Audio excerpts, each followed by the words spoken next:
on the Mizells show. Back on the Mizells show. We gave a cliffhanger last week, and we're going to stick to it. We are. Sticking to it. Sticking to it. There's a song. Correlating that. Speaking of Which songs. goes straight into what we're talking about. If you haven't listened to the Adele 30 album, either listen to it right after this or pause and go listen to it and then come back. Even if you're not a fan, we're really talking about the album. It's really good. Check us out. Perfect. Welcome to the Mizells Show. An inspiration for a new generation. Hi, I'm Alanna Mizell, a loving mother of two, a devoted wife to Steven, and an entrepreneur helping women realize their dreams and potential.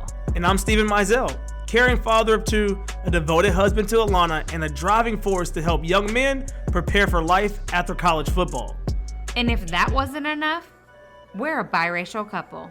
She was raised in the North, but I was raised in the South. The only thing normal about our lives, who am I kidding? It's never normal around here. Join us for the Mizells Show. Right now.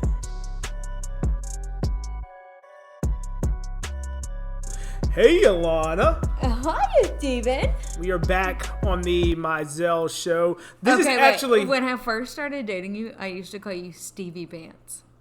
To my mom. Did not know that. To my Stevie Pants. Did not know that. Learn something new. Today is actually episode 55. Double nickel. Going 55 and a 54. Where's that from? It's in a rap song. Is it a rap song? Yeah, Are you sure? Not positive. Not positive. That's Alanna for you guys. But, so, to start off the show, I wanted to read to you a comment from a listener. Oh. Just listen to your latest podcast, OMG. I am so inspired. What's OMG mean? Are you serious? Oh my gosh. Anyways, just listen to your latest podcast, and oh my gosh, I am so inspired and ready to tackle 2022.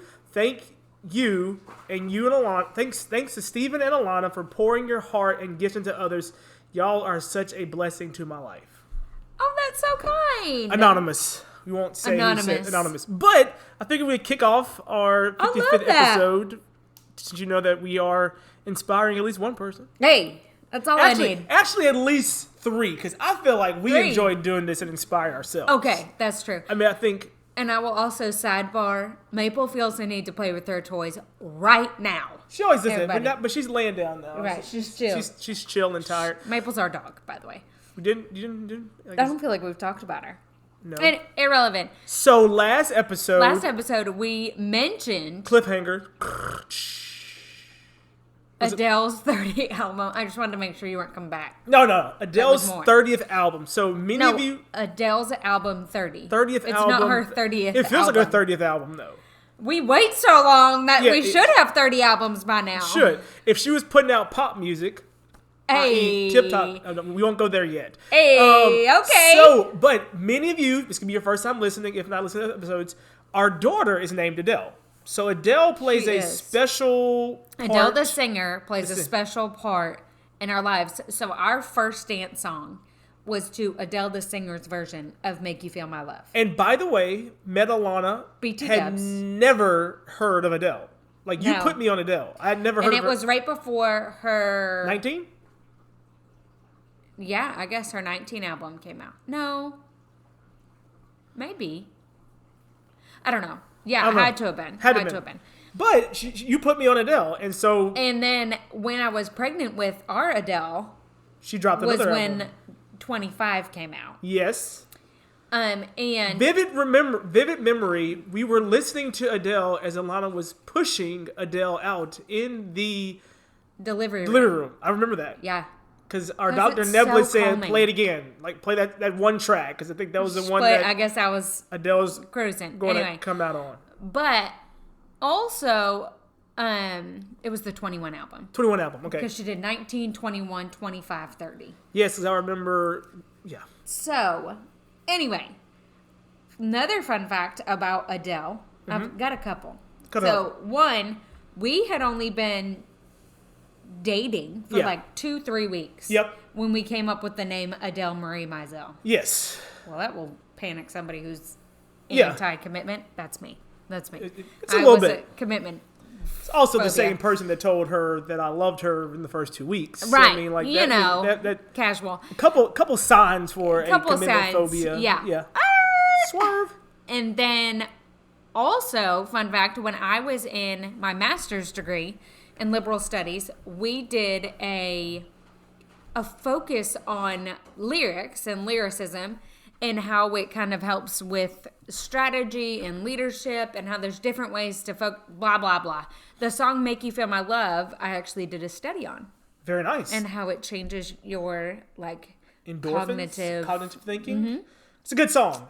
All that to say, if you haven't listened to the 30 album, we highly suggest it. But everybody we've also realized is not an Adele fan. True. Okay, so here's the thing about the Adele album. Yes. And I am a little bit obsessed. Partially. A little bit. I think it's because you have...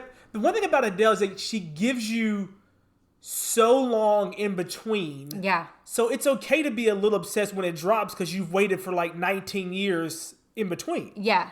Yeah. So also, before you listen to the album, do a little bit of research or listen to this, whatever you want.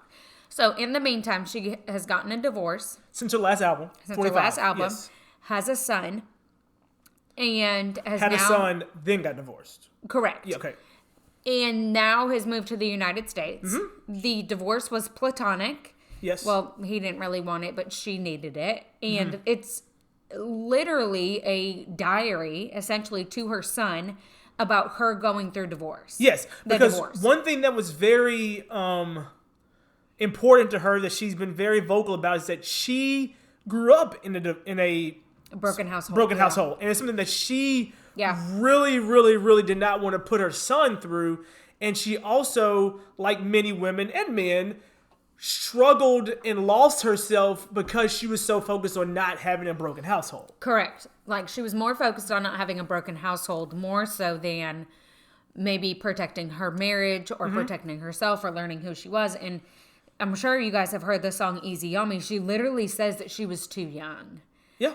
To really have found herself before she got married. And I understand that, and I can't imagine the severity when you add in celebrity kind of stardom and the level of fame that she's at. Yeah, and I think something else that when you look over the entire album and, you dig in, watch the YouTube clip, she did a phenomenal interview with Oprah, of course, another interview with another magazine, or I don't know. Long story short, with Vogue UK. With Vogue UK, she also gives her ex-husband some credit.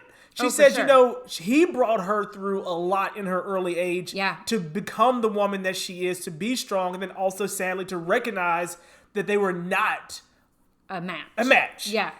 Because, a lot of times in these scenarios, you see one side and you see you didn't give me anything, but she was very appreciative of him. Now, she also shows some light in this new album of what the things that he was not bringing to the table. Right. And I think that's any relationship, whether it be with a friend, a parent, a sibling. I think that there's always two sides to the coin, but she's been very clear that he didn't do anything wrong. There wasn't infidelity. There wasn't any domestic violence, nothing like that. But what I find the most impactful, a couple things about the album, is one, she's speaking to her son. So anybody that has kids or just is longing to be able to articulate emotions to their kids and really have an inability to do so, some of these songs, when you listen to the lyrics, will truly help you kind of unpack those emotions. Also, but it's also good to pause. It's also good to help those people, anybody, see that it's important to unpack the emotions to your kids. Yes, however you need to. Exactly, how you need to. And it doesn't mean to your kids, but that emotion that you're feeling in correlation to your kids. I also find it interesting, and I meant to do this weeks ago. There's at least 3, if not more, songs on the album where she uses the phrase "I tried." And it's this narrative of trying that is woven throughout the entire album, that it almost feels as if there's a level of shame throughout it, that she's trying to portray to her son, still love me, I tried, I feel so much shame and guilt putting you through this, but yeah, I had to. I had to, because, I mean, I think Yeah. she's crying out, like a lot of times when you have the scenario with children or even with letting your parents down or whatever, the dad is going to always say, your mom made the decision to do this. Like, she needed it, we weren't a good fit, but at the end of the day, It came down to her walking away, yeah. He decided to. And so I think, like you said, it's a cry out to him, her son, letting you know, I tried. I didn't just decide this. Towel, yeah. And so that's something that I think will always portray to her. This is also something she said in the album. She's always going to have that shame that she was the one. Yeah. And when she looks at her son, and her son is currently right now in a broken household, that's something that she can never take away from her husband, to say, like, your mom's the one that chose to do this. Right. But she needed to. Right. And so her hope kind of throughout it, and I think that all of us can relate to this part, is her hope is that her son sees more joy on the other side of the divorce from her, and more authentic love from Adele to her son than he did experience in the beginning. Yeah. And he's old enough. He's 6. I think he's 6. Yes. He might be a little older, to be able to correlate those two things. Yeah. He really is. What is your favorite song on the album? Oh, hands down, my favorite song on the album is I Drink Wine. I Drink Wine. Pull up the lyrics for me, because there's one phrase in it, and I don't want to misquote her. She says specifically something about how she's spending so much time about how other people see her. Let's just wait a second and kind of see what the lyrics are. Yes. So, hands down, like, there's so many points in this album. Well, in this song, the album has a lot of good songs, but this song is something that I truly just hits home. And I think in the beginning, well, one of the parts that really hits me in this song, I'm pulling it up right now, is where is it? I'm looking for it now. Oh, when I was a child, every single thing could blow my mind, soaking up all the fun. But for now, I just soak up wine. They say we play hard, you work hard, you find a balance and sacrifice, yet I don't know anybody who is truly satisfied. And that just hit home, because it talks about, when you're a child and you can roll a ball into the street and give 5 kids, and that's just pure joy and excitement and fun. And you're satisfied. You're satisfied. You're satisfied in that moment. But now you have so many people that are caught up in the mundaneness of everything going on. You're never satisfied. It's a constant rat race that, the world just sucks the joy out of you sometimes, I feel like. Yeah, and so the first time I heard that song, like really heard the song, not just like listen to it, I was trying to think of a person, 2 people that actually are satisfied. The pause is for, like, I can't think of anybody. I literally cannot think of a person that I know that is satisfied. No. Isn't that sad? But what is the difference between satisfied and happy? What is your take on that? I think you can be happy without being satisfied. And I think satisfaction comes more with terms of peace and tranquility. Yes. And knowing that you've reached goals and that you have other ones, but you're not so consumed in those that you're missing the joy. Yes. Like you mentioned a kid that throws a ball into the street and all the neighborhood kids come. Yeah. Right? So that imagery, like in that moment, they've got all their friends around. In that moment, they are satisfied. They are at a peak of joy. Sure. They have peace. And the other side of joy is always sorrow because you'll miss the joy point. But I think that you can still have sorrow with being satisfied. Yeah. No, I think that's true. But yeah, now going back to you saying that, and breaking that down, I can't think of one person. And then the next kind of thought that I would kind of, like if I was sitting and journaling, which I, probably need to put this on my list. Probably could journal the Adele album. Is just, okay, what would make me in my family unit satisfied? That's a whole other podcast episode. Right. Well, I don't know the answer to I don't know the answer to it either. And I think every person is different. And so then I think you've got to come into kind of what she was saying is she's individually trying to figure out what is going to make her satisfied. And in another phrase, she talks about how she's obsessing over what other people think, and she doesn't even know them. Yep. Literally says, I don't even know them. She's talking about fans and kind of the media and the judgment that she's going to get when it comes out that she's going to have a divorce. Or let's the world finds out that you've lost your job, which happened to me. Immense shame and immense guilt. Or when you don't achieve the goal. You know, this past weekend, there was a retreat that I missed by a very small margin. And it wasn't so much that I longed to be there and not with my family. It would have been a great opportunity, but it was more so the shame and the guilt and the replacement that people may notice that I wasn't there in terms of I didn't make it there. So, but why am I obsessing over what everybody else thinks? Yeah. That's really what she's talking about. And there's that, just so people will know, it says, why am I obsessing about the things I can't control? Why am I seeking approval from people I don't even know? Right. I mean, that's... And that's literally the definition of social media. Yes. That's the definition of any time you put, it's almost like we've taken back in the day when there was newspaper printings and like our engagement was in my local newspaper. Yeah. Because I'm from a very small town and they still, I don't even know if they still print the newspaper, but they did then. Yeah. Nearly 10 years ago, which is wild. Anyway, so it was in the newspaper. So it's almost like every time something happens in your life, I got released from my job. Steven changes his job. What are people going to think? We had 2 miscarriages. What if that gets... Every time you put something on the internet, it's almost like it's being run on the newspaper. Yeah, exactly. And people are taking little clippings.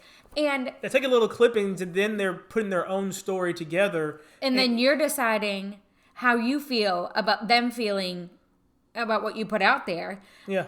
And it's almost the twofold is she's obsessing so much about what other people think about her that she's missing the fact that people don't think about you as much as you think about them thinking about you. Yes. And it's just like that tangled web when you're spinning in anxiety and depression in monumental life moments. Yeah. Did you know that I sell makeup? Not only do I sell makeup, but the makeup that I sell is 3D makeup, which allows you to highlight and contour your face in a super simple compact. As a mom, I could not survive without my simplified routine. Not only that, but it's exactly what you need. Exactly when you need it, all in one spot. Go ahead and check out Alanna Mizells on Instagram or alannamizells.com to learn more.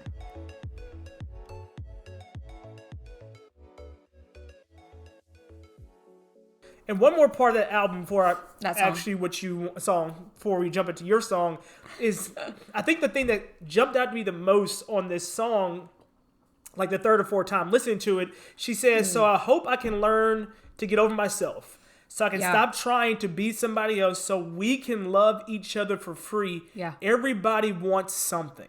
Yeah. And I think that was what kind of hit me hard, because if we choose to live in a world that you actually love someone and you're not trying to get anything out of it. If you go through your friend group, go through your social media, your phone, just go through and think, who are the actual people that you don't want anything from them? You love them for free. People. You're safe people. Yeah. But so many times we are making connections, we are reaching out with the ulterior motive. Yeah. And I think your personality and your drive shows when that initial connection happens. Like, does this person really, truly want to get to know me, or are they just trying to get something out of me? And it's almost like every conversation is a transaction. Yep. And there literally are roles in corporate America where there are people that literally just bring donuts and make people happy. And it is a transaction. It's the transaction, so then you'll buy their product. Yeah. Later on down the road from the salespeople, or you'll continue to buy their products. But we've translated that into doing that with every person that we know almost. And it has to be such an empty feeling, but I also feel like the genuineness of that person that's bringing the donuts or whatever, it might feel initially that they're wanting something, but when you dig a little bit deeper and you drop the donuts off, or you drop the happy off, and you ask about that person's day, or you don't just say, hey, when is the next sale? It shows that person that they don't just want something out, and they're actually going the extra mile in this, you know, transaction. Yeah. Yeah. Yeah. But that's what she's talking about. She's talking about, can I get over myself and thinking about how everybody else is thinking about me? So then I can stop worrying about not being the mom that my son wanted me to be, or thinking that I'm not the son that the mom that my son wanted me to be, because she doesn't actually know that for a fact. It's not a truth. That's not a fact. That's not a truth moment. Her son hasn't said, you're not the mom I need you to be. And you might not ever say that. So, but so she has to get over herself and realize that may never be the fact. Yeah. And the other reality is every single person has been heavily affected and transformed by the relationship that they have with their parents. Yeah. Whether good or bad. Good or bad. Oh, you're right. And there are good and bad components of every single one. Like, no matter what Steven and I do, there will be conversations that both of my kids need to have with their therapists about us. Yeah. And that's something that we continue to, let's say, listen to this album. It brings so much to the forefront. Yeah. So, just a quick recap. That was Steven's favorite song, I Drink Wine. Yeah. So what's your favorite song, Alanna? My favorite song on the album is, I guess I should pick one from the main album. It's probably the so main if album. you go to Target and buy the CD, I know people are like, 3 bonus tracks. What? Buy a CD? You get 3 bonus tracks. One of my favorite songs is on there. Mm-hmm. But my favorite of favorites is Hold On. Hands down. Hands down. Like, you know I was about Hold to say On that. it's so just... Hold On, if you listen, the whole point of Adele's album is to go back to the days when you used to have a vinyl record going. Yes. And you'd go from the beginning to the end. You can't skip tracks. You're not skipping tracks. You're not trying to find Easy on Me or anything like that. You're literally going beginning to end. And so as you listen through the album, you're hearing her healing happening. Yeah. And the point at which Hold On, I actually listened to her talk about it. It's the point where she realized, I see a little bit of light at the end of the tunnel. I know that I am getting to where I'm healing, but I'm still not there yet. Still not there yet. So it was the cry out to her friends, and some of her friends actually, when I heard her talk about it, they were saying, "You've got it. Like, you're close. I can see you healing." Yeah. And she's very good friends with Nicole Richie, and so she kind of talked about how Nicole was saying, "Oh, just hold on." Yeah, and that's something that first of all, the lyrics of this song are incredible. And this is probably one of my, like I said, my favorite song is I Drink Wine, but on Hold On, the actual song and her voice and her singing is just impeccable. And quick side note, I'm showing my age here. It is so easy to find lyrics on songs now. Like, Google, pops it up. Back in the day, you had to go, websites and, had to, azlyrics.com. Yes. Yeah. So, okay. She says... sorry, let me go. It's just so I want to read it from the beginning to the end, but I'm not gonna. So it soft says, read of Adele's I swear album. to God, I'm such a mess. The harder that I try, I regress. I'm my own worst enemy. Right now, I truly hate being me. Every day feels like the road I'm on might just open up and swallow me whole. How do I feel so mighty small when I'm struggling to feel it all? Woo. Ugh. So she goes on to say, let me be patient, and literally just keeps reiterating, hold on. Hold on. Just hold on. Yes. And it's that glimpse into, really, it's the glimpse into depression when you're on the verge of either you're teetering. Imagine somebody's literally on the edge of an actual cliff in which they can go, the wind blows, and they can either go down the cliff into suicidal thoughts or into suicidal action, or they can go the other way and they can literally hold on and take a step back. Yeah. And that's literally what she's saying. You're on that edge of a cliff that is at the pinpoint, and you're just teetering back and forth. And here's the imagery for you. What people don't realize is that there's so many people in your life right now that just need that inkling of hope to hold on. And just paint this picture. if you see someone standing on a road far away and you can't see that they're actually on the cliff, and you're the one very back, and you can see that they might be leaning over, but you can't see it's a cliff. You just see that, you think they're just standing there, but you just saying the piece of them to hold on. Like you said, she was teetering over, falling over, going to the suicidal thoughts. But of course, what she was saying, it feels like the road may open up and swallow me whole. Mm-hmm. That road is her depression, swallowing her whole. Yeah, falling over that like the imagery of that cliff, but just lean back. And for somebody who struggles with mental health to be able to articulate and put into lyrics words like that, the true emotion that you're just like, that makes sense. Mm-hmm. That makes total sense to me. Yeah. And that's what this album is. And it may not all be some of your favorite songs. It's a ton of different genres of music, but I think that shows her depth as an artist. And she even said, if everybody's creating the music for TikTok, I'll be creating the music for my generation. Yeah, she stepped up and said that in some article, an interview. Was basically saying the fact that she wants to make generational music. She's saying, my music is going to be the one that 20 years from now, y'all are still listening to, and everybody else is too busy making 30, 60-second clips that are going to be gone with the weight of TikTok. Yeah, and that's something that, we think about as we wrap up our review of Adele. You think about the classics of songs that your parents passed down to you. Yeah. It's monumental music. Yeah, like when you listen to Marvin Gaye. Yes. It's going to stand the test of time. Some of Whitney's songs. Yes. Like you can't get sick of them. Yes. Same with Michael. I'm naming all these black artists. I'm so sorry. But Garth Brooks has some. Garth Brooks does have quite a few. Yeah. And that's what she's saying, is that we're missing that. Yeah, we're missing it. We're missing the note. We don't have songs that our kids are going to cling on to. So she's like, fine, I'll stand up and I'll be the one left. Yeah.